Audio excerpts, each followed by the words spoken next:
Magandang araw po sa inyong lahat mga ka-idol, o kumusta naman po kayong lahat dyan? Ay sana po ay nasa mabuting kalagayan po tayo ngayon na oras na po na ito mga ka-idol. Ha? At dito po tayo sa update mga ka-idol sa report po ng ating Pangulo na si President Bongbong Marcos mga ka-idol. Ha? So tungkol po to sa mga ari-arian po ni dating Congressman Saldico mga ka-idol.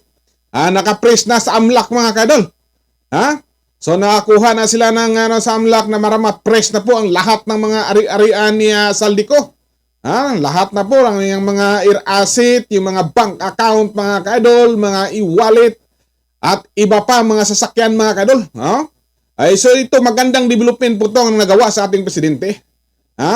So sana po Mr. President, hindi lang po kay Saldico ang iyong tinutukan at i-report at isama na po niyo ng iba.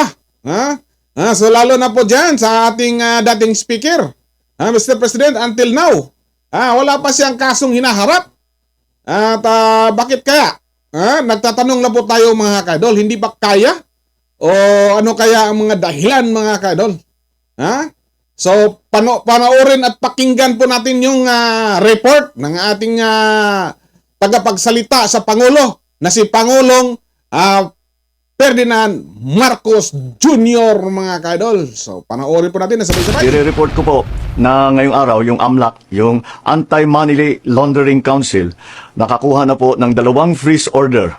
This brings the total amount of assets frozen to about 12 billion pesos. Kasama po dito ang mga air asset ni Saldico, ang value mga 4 billion. At bukod pa ron, meron po tayong nakuhang 3,566 na bank account, 198 insurance policies, 247 motor vehicles, 178 real properties, 16 na e-wallet account, at saka air asset na frozen na. Umpisa lang po ito. Mas marami pong asset ay mafo-frozen para maibalik ang pera ng tao sa kanila. Ito po ang aming pangako that the money of the people will be given back to the people. Maraming salamat po Mr. President sa inyong report po sa taong bayan. Sana po Mr. President, sa susunod mo na report, isama mo na yung ari-arian ni Martin Romualdez. Hindi naman natin matago yan.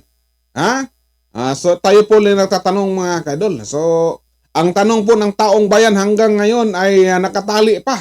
Hindi pa naisagot. Bakit hindi nasama si Martin Romualdez sa mga kinakasuhan na involved sa flood control project scam mga ka-idol? So